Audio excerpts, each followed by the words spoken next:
வணக்கம். இன்றைக்கி நம்ம பார்க்க போகிற சமையல் என்னென்னு பார்த்தீங்கன்னா, ஒரு அருமையான ஆரோக்கியமான கருப்பு கவுனி அரிசி தேங்காய் பால் புட்டு எப்படி செய்யலாங்கிறத பார்க்கலாம். நார்மலாக புட்டு பண்ணுறதை விட இந்த மாதிரி தேங்காய் பால் ஊற்றி செய்யும்போது நல்ல ஃப்ளேவராகவும் இருக்கும்.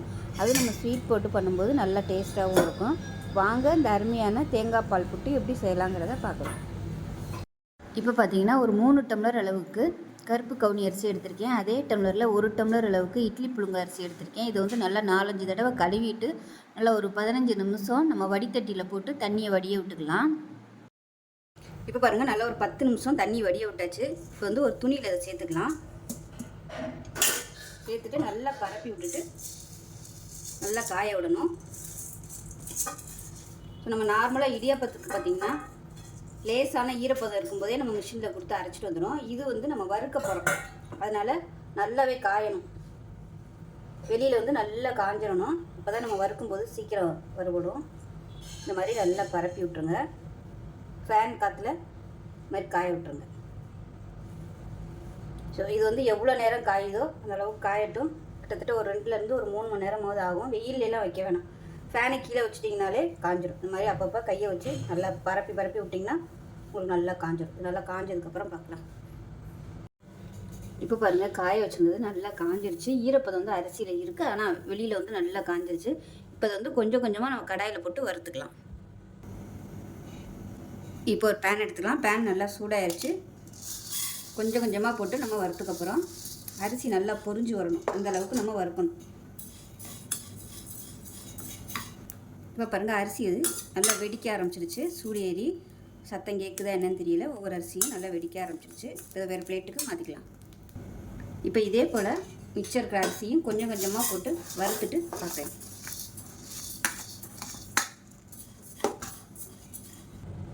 இப்போ பாருங்கள், நல்லா வறுத்தாச்சு. வறுத்துட்டு இது வந்து நல்லா ஆறணும். ஆறுனதுக்கப்புறம் மிஷினில் கொடுத்து நல்லா நைஸாக அரைச்சிக்கலாம். வீட்டில் வந்து நம்ம அரைக்க முடியாது, அதனால் மிஷினில் கொடுத்து நல்லா நைஸாக அரைச்சிட்டு பார்க்கலாம். இப்போ பாருங்கள், மிஷினில் கொடுத்து நல்லா நைஸாக அரைச்சிட்டு வந்துட்டேன். அரைக்கையில் இடியாப்பத்துக்குன்னு சொல்லி அரைச்சிக்கோங்க. இடியாப்பம் பண்ணுறதா இருந்தால் இந்த அளவுக்கு நல்லா நைஸாக இருக்கணும். இந்த மாவில் கொழுக்கட்டை, கஞ்சி, இடியாப்பம் எல்லாமே பண்ணலாம். ரொம்ப சூப்பராக வரும். இப்போ பாருங்கள், மெஷரிங் கப்பில் 1 கப் அளவுக்கு நம்ம அரைச்ச கவுனி அரிசி மாவு எடுத்திருக்கேன். 1/4 டீஸ்பூன் போல் உப்பு சேர்த்துக்கலாம். இதை வந்து ஃபஸ்ட்டு கலந்து விட்டுக்கலாம். நல்லா கலந்தாச்சு. இப்போ இதில் வந்து தேங்காய் பால் சேர்க்க போகிறோம். நம்ம நல்ல கெட்டியான தேங்காய் பாலாக எடுத்துக்கோங்க. பால் வந்து அதிகம் தேவைப்படாது. சும்மா ஒரு 1/4 கப் அளவுக்கு பால் எடுத்துருக்கேன். கொஞ்சம் கொஞ்சமாக ஊற்றி புட்டுக்கு எப்படி பிசைவோமோ அது மாதிரி பிசைய விட்டுக்கலாம். நல்லா கெட்டியாக எடுத்துட்டிங்கன்னா நல்லாயிருக்கும்.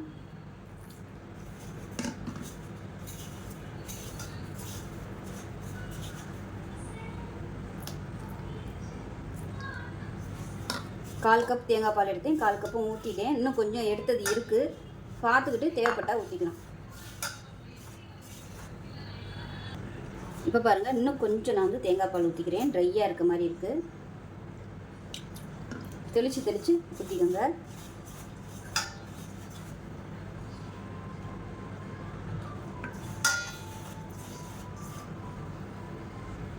இப்போ பாருங்கள், நல்லா பிசைஞ்சாச்சு. இது வந்து அப்படியே ஒரு 10 நிமிஷம் ஊறட்டும். அதுக்குள்ளே நம்ம தண்ணி காய வச்சுக்கலாம். இப்போ பாருங்கள், மாவு வந்து நல்லா ஒரு 10 நிமிஷம் ஊறிடுச்சு. இப்போ வந்து ஒரு தட்டில் வச்சுக்கலாம். நான் வந்து இலை போட்டிருக்கேன். இலையில வந்து வேக விட்டிங்கன்னா ஃப்ளேவர் நல்லாயிருக்கும்.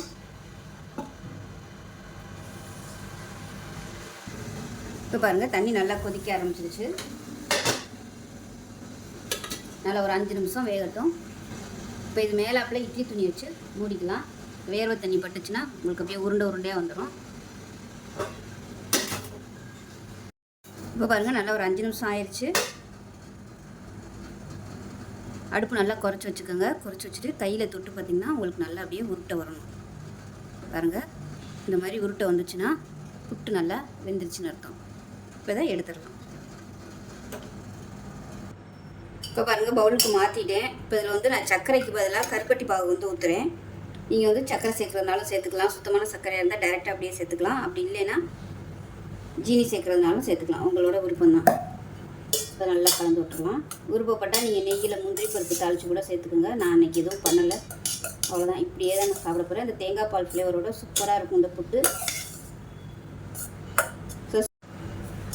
பசங்களுக்கு ஈவினிங் டைம் கொடுக்குறதுக்கு ரொம்பவும் ஆரோக்கியமான ஒரு கவுனி அரிசி புட்டு. அதுவும் தேங்காய் பால் சேர்த்துருக்கிறதுனால நல்ல ஃப்ளேவராக இருக்கும்.